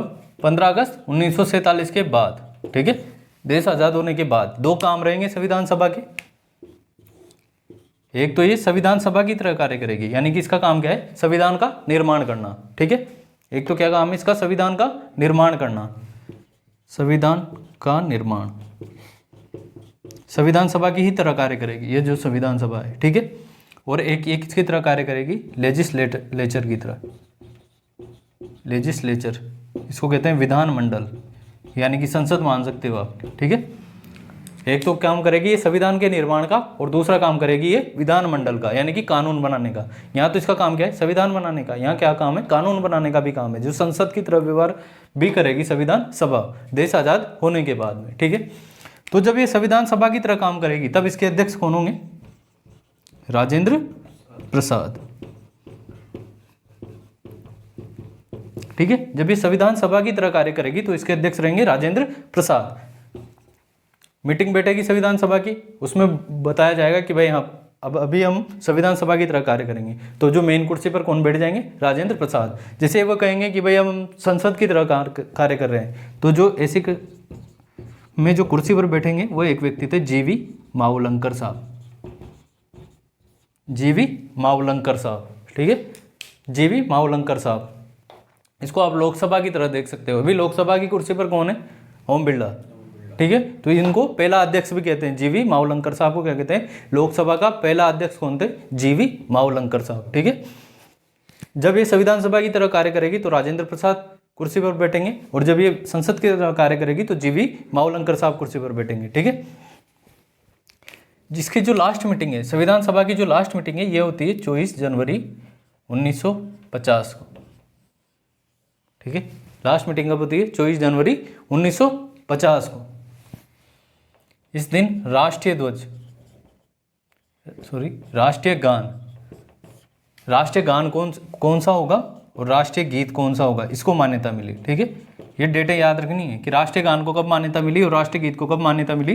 तो 24 जनवरी 1950 को कहा गया भाई जनगण मन हमारा क्या होगा, राष्ट्रीय गान होगा, और वंदे मातरम हमारा राष्ट्रीय गीत होगा, ठीक है। राष्ट्रीय ध्वज को कब मान्यता मिली, 22 जुलाई 1947 को मान्यता मिली, ठीक है। समझ में आ गया। तो ये सारी चीज़ें थी। जब संविधान सभा संविधान सभा की तरह कार्य करेगी तो राजेंद्र प्रसाद कुर्सी पर बैठेंगे, और संसद की तरह कार्य करेगी तो जीवी मावलंकर साहब कुर्सी पर बैठेंगे, ठीक है। अब इसको लिखो।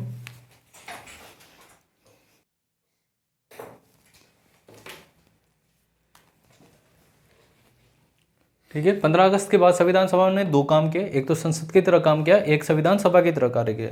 अब ये जो संसद की तरह काम कर रही है तो इसके पास कुछ भी चीज़ नहीं है, ठीक है, कुछ भी चीज़ नहीं है, इसके पास में कोई अपना विषय वस्तु नहीं है जिसके अनुसार ये काम करेगी। तो इसने अपना आधार क्या बनाया, जिसके अनुसार ये कार्य करेगी। ब्रिटिशर्स हम पर शासन करने के लिए समय समय पर अलग अलग एक्ट लेके आए, ठीक है। 1909 का एक्ट लेके आए, 1919 का एक्ट लेके आए, इसके साथ ही वो 1935 में भी एक एक्ट लेके आए थे, जिसे कहते हैं भारत शासन अधिनियम।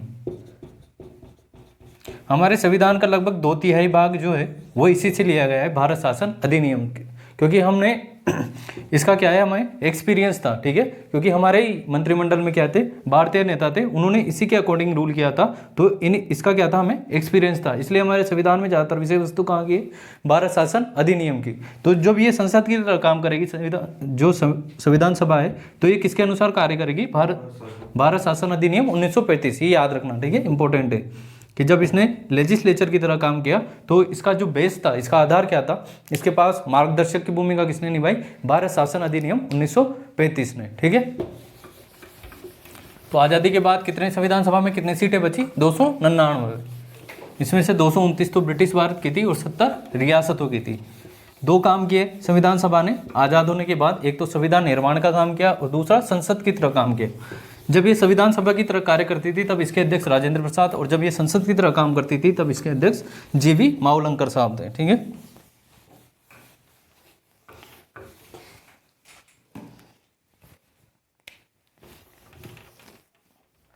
अब देखो संविधान में टोटल 3 रीडिंग हुई। कितनी रीडिंग हुई, 3 रीडिंग। इसको कहते हैं पठन, यानी कि संविधान को 3 बार पढ़ा गया।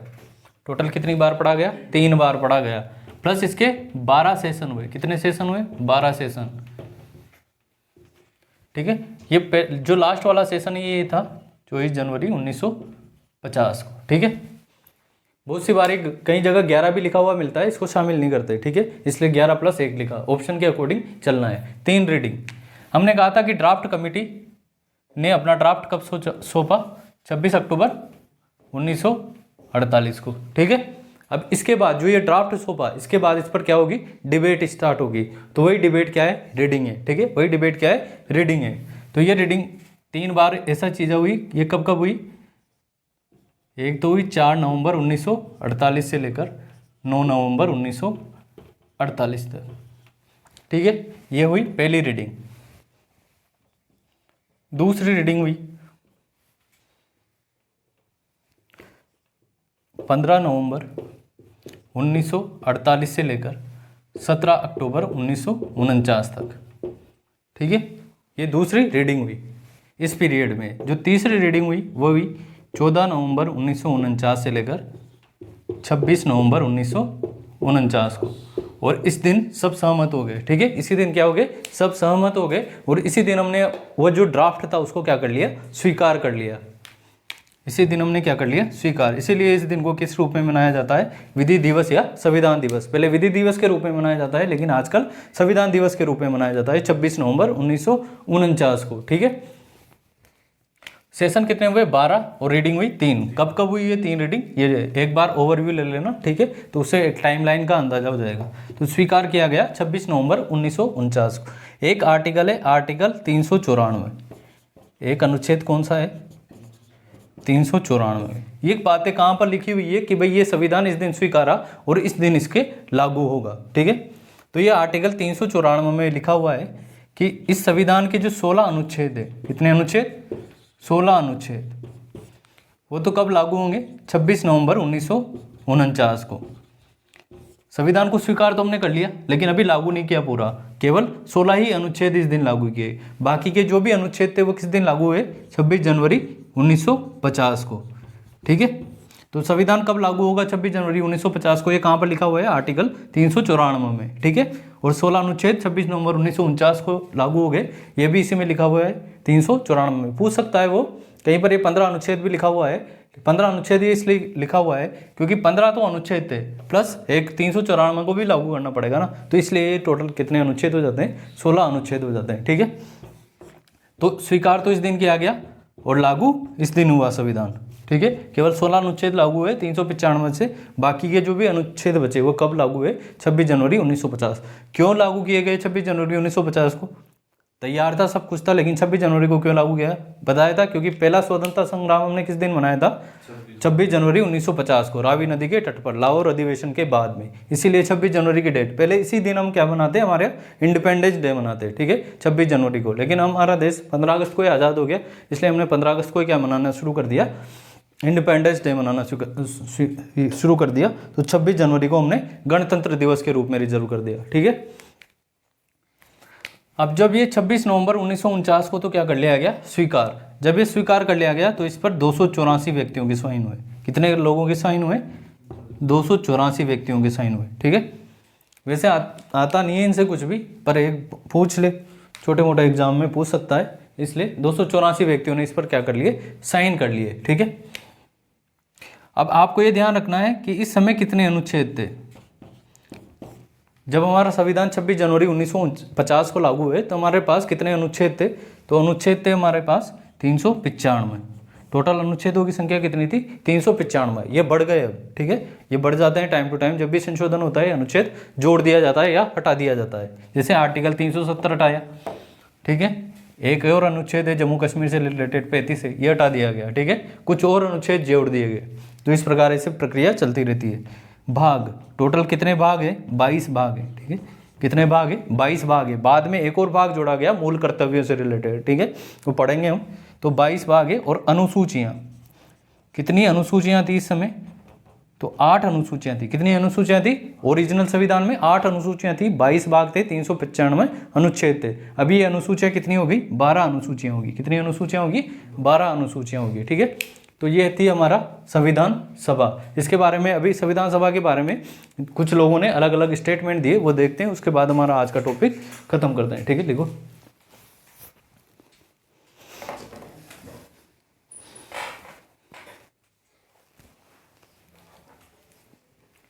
ठीक है। तो ओरिजिनल संविधान में कितने अनुच्छेद 395 अनुच्छेद। संविधान को कब स्वीकार किया गया 26 नवंबर 1949 को स्वीकार किया गया। कितने व्यक्तियों के साइन हुए 284 व्यक्तियों के साइन हुए। ये कहाँ लिखा हुआ है कि हमारा संविधान स्वीकार 26 नवंबर 1949 को किया गया और 26 जनवरी 1950 को लागू हुआ। अनुच्छेद 394 में लिखा हुआ है।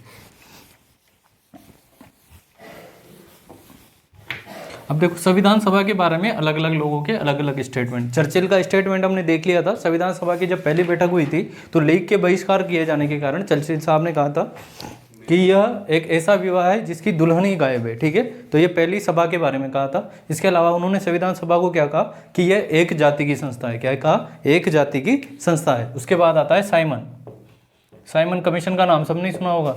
तो उसके जो हेड थे उनका नाम था साइमन। तो उन साइमन साहब ने संविधान सभा के बारे में कहा कि यह हिंदुओं की संस्था है। क्या है, हिंदुओं की संस्था। तो हिंदुओं की संस्था किसने कहा, साइमन साहब ने कहा, ठीक है। हिंदुओं की संस्था किसने कहा, साइमन साहब ने कहा। उसके बाद अंबेडकर साहब के बारे में बताया। एक और व्यक्ति थे ग्रेनविल ओस्टिन, ठीक है। इनकी एक किताब का नाम है जिसका नाम है इंडियन कॉन्स्टिट्यूशन। इंडियन कॉन्स्टिट्यूशन, ये इनकी किताब का नाम है। ग्रेनविल ऑस्टिन साहब की किताब का नाम क्या है? The Indian constitution. उनमें उन्होंने संविधान सभा के बारे में क्या कहा कि संविधान सभा क्या थी? कांग्रेस थी, क्योंकि संविधान सभा में ज़्यादातर मेंबर किसके थे? कांग्रेस के थे, इसलिए इन्होंने कहा कि संविधान सभा कांग्रेस थी। ये किसने कहा? ग्रेनविल ऑस्टिन ने कहा। किसमें कहा? द बुक इंडियन कॉन्स्टिट्यूशन में कहा। बुक थी इनकी द इंडियन कॉन्स्टिट्यूशन में। अब बात करते हैं अंबेडकर। संविधान का पिता किसको कहते हैं? अंबेडकर को कहते हैं। ठीक है, अंबेडकर के बारे में बात करते हैं। तो देखो, अंबेडकर साहब पहले बॉम्बे से चुनाव लड़े। कहाँ से लड़े? बॉम्बे से चुनाव लड़े, लेकिन हार गए। ठीक है, उसके बाद ये लड़े पूर्वी बंगाल से। कहाँ से चुनाव लड़े? पूर्वी बंगाल से चुनाव लड़े और यहाँ से चुनाव जीत गए। ठीक है, पूर्वी बंगाल से चुनाव लड़े और यहाँ से जीत गए। लेकिन जैसे ही देश आज़ाद हुआ, पूर्वी बंगाल किस में चला गया? पाकिस्तान में चला गया। तो इनकी सीट खाली होगी। और संविधान के निर्माण में अंबेडकर की इंपॉर्टेंट रोल थे। भाई, संविधान सभा में मेंबर बनने के लिए आपको पहले जो है प्रांतीय विधानसभाओं का मेंबर होना जरूरी था। हमने देखा था कि प्रांतीय विधानसभाओं के मेंबरों ने किसको चुना था? संविधान सभा को चुना था। तो पूर्वी बंगाल से ये हट गए, तो वापस से ये क्या, इनके पास कोई सीट नहीं रही, तो इनको क्या किया? पूना सीट से चुना। पूना सीट को खाली करवाया गया और फिर वहाँ से इनको इलेक्ट किया गया। ठीक है, अंबेडकर साहब तो बाद में कहाँ से इलेक्ट हुए? ये पूना सीट से। ठीक है, और किसको हटाया गया इनकी जगह? एम.आर. जयकर। एम.आर. जयकर को हटाकर किसको लगाया गया? अंबेडकर साहब को, क्योंकि बी.एन. राव साहब ने कहा था कि संविधान का निर्माण करने में अंबेडकर जरूरी है। ठीक है, इसीलिए ये सब चीज़ें की गई। तो पूना सीट से चुन के आए थे एम.आर. जयकर को त्याग पत्र दिलाकर। ठीक है, इनको रिजाइन किया गया और फिर उसकी जगह अंबेडकर साहब आए। ठीक है, अब राजेंद्र प्रसाद। राजेंद्र प्रसाद की ज़्यादा वाहवाही होती है। ठीक है, क्योंकि ये संविधान सभा के क्या थे? अध्यक्ष थे। तो इतना बड़ा संविधान बना लिया। इनके बारे में राजेंद्र प्रसाद, जब उनसे पूछा जाता है तो उन्होंने कहा कि भाई, मेरा सबसे बड़ा काम यही है कि जो प्रारूप समिति बनाई थी मैंने, जो संविधान सभा की प्रारूप समिति थी, मेरा सबसे बड़ा काम यही है कि मैंने उनमें अंबेडकर को शामिल किया, अंबेडकर को अध्यक्ष बनाकर, यही मेरा सबसे बड़ा काम। तो इन्होंने अंबेडकर को क्या दिया? दक्ष पायलट की संज्ञा दी। किसकी? जैसे पायलट बुरी मुसीबतों में भी निकाल कर ले जाता है, एक अच्छा पायलट, तो स्किल्ड पायलट की संज्ञा अंबेडकर को किसने दी? राजेंद्र प्रसाद ने दी। स्किल्ड पायलट,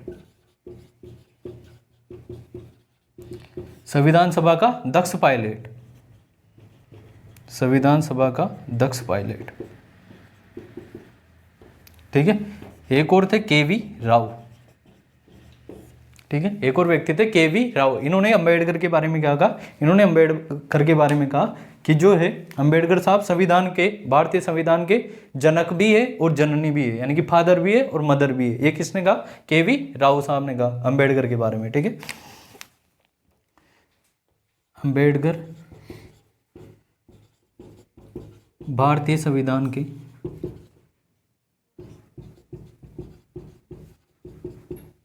जनक व जननी।